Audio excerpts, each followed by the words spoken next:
Hal berikut adalah ingin juga saya meng-highlight saja gitu ya, apa yang menjadi apa sih yang adik-adik dapatkan dalam program KIP kuliah ini gitu ya. Dan saya yakin mudah-mudahan seluruh mahasiswa penerima KIP kuliah hari ini yang 243.000 sudah mendapatkan haknya gitu. Bantuan biaya pendidikan dalam bentuk UKT gitu ya, yang dibayarkan kepada perguruan tinggi, dan kita berikan bantuan biaya hidup yang kita transfer ke rekening perguruan tinggi, ke rekening mahasiswa yang kita sudah klaster berdasarkan indeks keamanan di masing-masing kabupaten kota. Jadi adik sekalian, ini betul-betul sangat dimanfaatkan dengan sebaik-baiknya, karena pemerintah sudah memberikan bantuan kepada adik-adik sekalian untuk bantuan biaya pendidikannya UKT, yang kalau misalnya saya sebut kalau di negeri itu sebut dengan UKT gitu, atau di PTS biaya pendidikannya itu sudah tidak bisa membayar apa lagi gitu ya, kecuali ada hal-hal yang misalnya dalam kita atur memang apa sih yang semua bantuan biaya pendidikan yang boleh, yang masih dibayar oleh adik sekalian, misalnya gini, biaya asrama, biaya pendukung nanti KKN atau biaya pendukung praktikum, biaya jas alma mater, baju praktikum, terus biaya wisuda, terus atau biaya-biaya personal lain gitu ya, misalnya biaya bukunya, beli alat-alat perkuliahan, misal apa namanya untuk mencapai misalnya beli laptop misalnya, itu bagian harus ditanggung oleh mahasiswa tentunya. Tapi di luar itu yang disebut dengan UKT, itu kalian sudah tidak bayar apa-apa, sudah ditanggung semua oleh KIP kuliah. Begitupun dengan biaya hidupnya, kita sudah klaster gitu ya, di masing-masing kabupaten kota, mulai dari 800.000 klaster pertama, dari 800.000 per bulan sampai dengan 1.400.000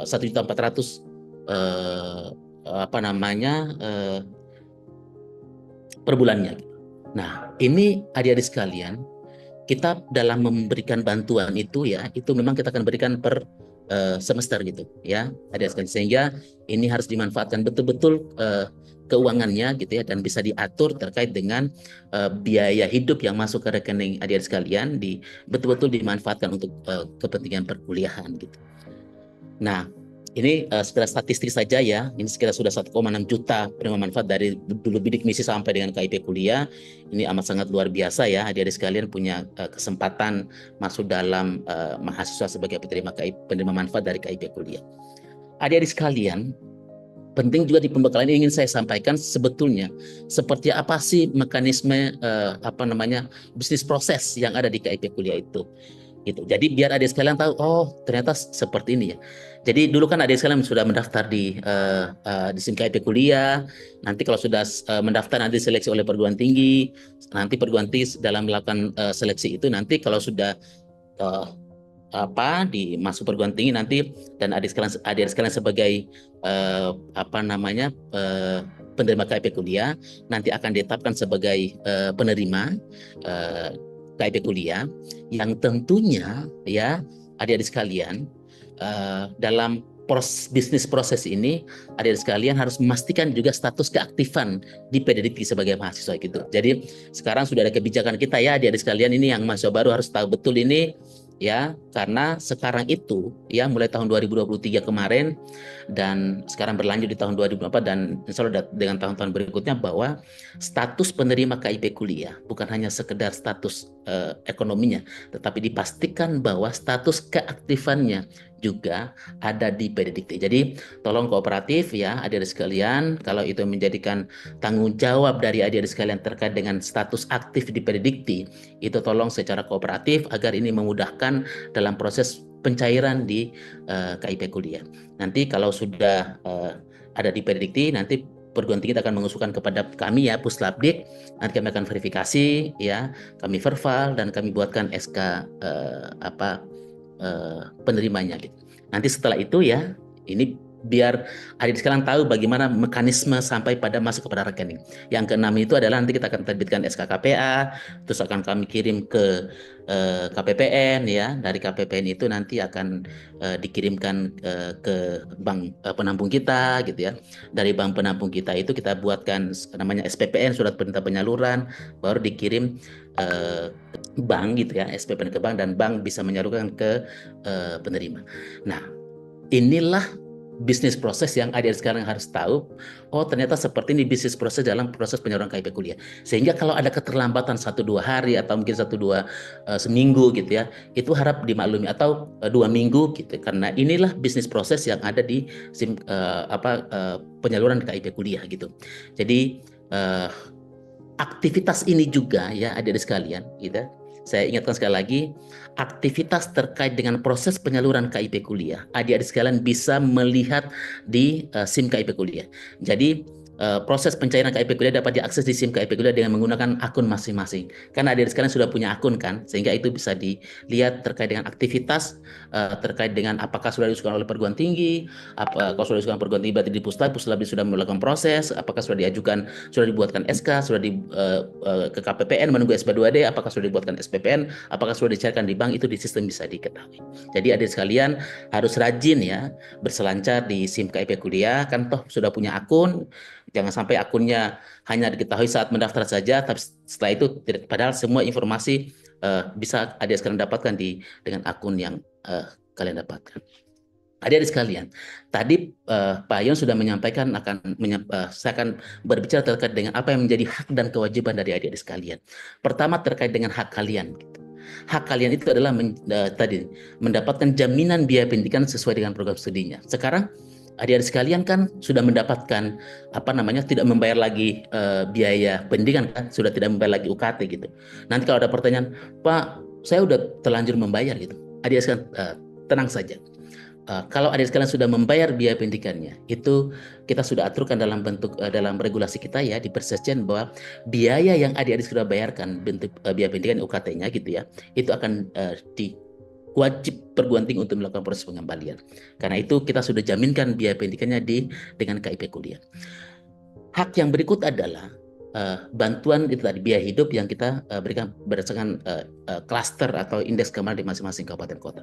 Yang ketiga, mendapatkan layanan perbankan, ada mendapatkan buku tabungan, ATM, mendapatkan kartu digital ya. Nanti adik-adik sekalian, kartunya nanti tidak usah mungkin di kartu ATM itu sekaligus ada kartu yang berlogo KIP kuliah gitu ya. Namun terkait dengan identitas adik-adik sekalian sebagai penerima KIP kuliah, itu kita sudah terbitkan yang disebut dengan kartu KIP kuliah digital. Itu bisa diakses di SIM KIP kuliah ya, bisa di-download. Di sana sudah ada, tinggal adik sekalian melakukan download terkait dengan kartu KIP digital. Yang berikut hak adik-adik sekalian adalah mendapatkan layanan dan konsultasi program. Misalnya di kampus akan lakukan dibimbing, selain ada pembimbing akademik ya, biasanya di kampus juga itu ada forum-forum forum-forum mahasiswa KIP kuliah gitu ya, yang mereka juga turut berpartisipasi untuk melakukan pembimbingan, ataupun dosen-dosen gitu ya, atau biasanya di bidang kemahasiswaan yang melakukan layanan dan konsultasi program gitu ya, dan juga terkait dengan pembinaan oleh perguruan tinggi maupun LLDikti.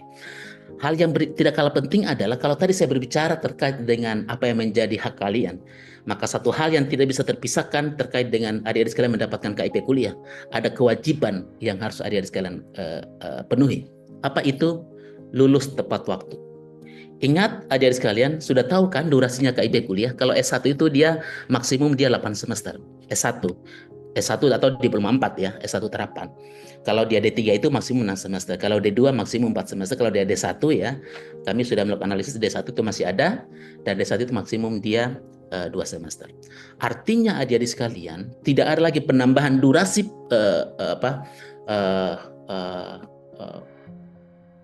perkuliahan gitu ya, dalam pembiayaan KIP kuliah. Hanya kita bisa bayar selama itu tadi. Kalau di S1 hanya sampai 8 semester, kecuali adik-adik sekalian dari program studi yang mengambil profesi. Profesi yang kita tanggung dalam KIP kuliah adalah misalnya dokter umum, dokter gigi, dokter hewan, itu bisa kita tambahkan durasinya. Kalau dia dari prodi kedokteran, itu kita tambahkan durasinya selama 4 semester atau 2 tahun.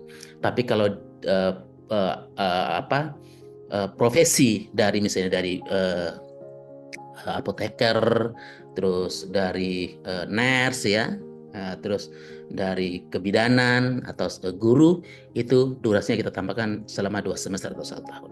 Itu ya. Jadi ingat tadi sekalian, tidak ada penambahan durasi waktu. Misalnya nih adik-adik sekalian, lulusnya nggak sampai lewat dari 8 semester. Itu biasanya langsung kita tidak berikan di semester berikutnya. Itu sayang gitu. Jangan sampai kita, ini saya kekhawatiran kami saja sebagai adik-adik sekalian. Makanya kami ingin notif betul ini kami sampaikan kepada adik-adik sekalian terkait dengan lulus tepat waktu. Jangan sampai ketika tidak melakukan lulus tepat waktu dan kembali kepada orang tua, kan tentunya akan kita kembalikan kepada orang tua. Kembali kepada orang tua, adik sekarang tidak bisa menyelesaikan studinya. Rugi kita. Adik-adik juga sudah rugi waktu gitu. Bayangkan selama 8 semester 4 tahun berkuliah gitu dan ditanggung oleh pemerintah gratis semuanya, dikasih biaya hidup pula. Lalu kemudian tidak bisa melakukan menyelesaikan studi. Inilah yang akan yang menjadi kewajiban dari adik-adik sekalian, bagaimana bisa melakukan lulus tepat waktu gitu. Ya, adik-adik ingat betul ini, ingat hanya diberikan waktu kalau untuk S1 8 semester saja. Ya, 8 semester saja. Yang berikut adik-adik sekalian punya kewajiban harus memiliki prestasi akademik yang baik gitu. Kenapa adik-adik sekalian kita tuntut juga ya merupakan kewajiban terkait memiliki prestasi akademik yang baik? Karena adik-adik sekalian selama menempuh pendidikan, apalagi tadi kita sudah tahu bahwa pendidikan tinggi adalah memiliki dampak positif tercepat dalam bangun SDM yang unggul. Makanya salah satunya adalah indikatornya bagaimana adik-adik sekalian memiliki prestasi akademik yang baik selama menempuh perkuliahan. Ini juga menjadi kewajiban dari adik-adik sekalian. Ingat adik-adik sekalian, salah satu evaluasi yang dilakukan dalam program KIP kuliah juga selain ekonominya, juga akan kita evaluasi terkait dengan akademiknya gitu. Untuk bisa melihat, karena itu kenapa kita evaluasi, karena itu merupakan kewajiban dari adik-adik sekalian terkait dengan memiliki prestasi akademik yang baik. Yang berikut adik-adik sekalian jangan lupa aktif dalam kegiatan akademik dan non akademik. Ini kenapa? Itu tadi, ini akan dalam rangka mengasah ya skill dan kompetensi adik-adik sekalian gitu. Banyak kegiatan-kegiatan tentunya di perguruan tinggi ya, di kampus yang bisa mengasah itu. Contoh ada lomba karya tulis ilmiah, ada pekan olahraga mahasiswa ya, yang dari sisi olahraga misalnya, yang di sana adik sekalian tentunya punya kesempatan yang sama untuk mengembangkan itu. Untuk itu maka harus aktif di kegiatan akademik dan akademik. Kami tidak ingin adik-adik sekalian dalam berkuliah lalu kemudian hanya kosan kampus, balik lagi kosan kampus gitu. Jadi ada aktivitas-aktivitas ya, bagaimana mengasah kompetensi, mengasah kemampuan-kemampuan akademik ya, dan juga mengasah kemampuan non akademik dari adik-adik sekalian. Kami sangat ingin gitu ya. Nanti sebentar mungkin ada alumni kita yang punya kisah sukses dan akan memberikan kiat kita bagaimana What's it like to build the future? Join UBC Engineering to do just that. Saat dia menjadi penerima KIP kuliah, ya berjuang dan sampai hari ini menjadi seorang yang sukses gitu, itu amat sangat luar biasa gitu. Ini menjadi spirit dan motivasi buat adik-adik sekalian. Ternyata menjadi penerima KIP kuliah itu masa depannya cerah gitu. Asalkan kita berusaha, betul-betul kita belajar, betul-betul kita patuh apa yang menjadi kewajiban dari kita gitu. Yang berikut adalah tidak melakukan kegiatan yang bisa membatalkan penerima KIP kuliah. Ingat adik-adik sekalian, penerima KIP kuliah boleh kita batalkan gitu. Nanti ada syarat ketika pemenuhan syarat-syarat yang bisa dibatalkan sebagai penerima KIP kuliah. Untuk itu maka jangan pernah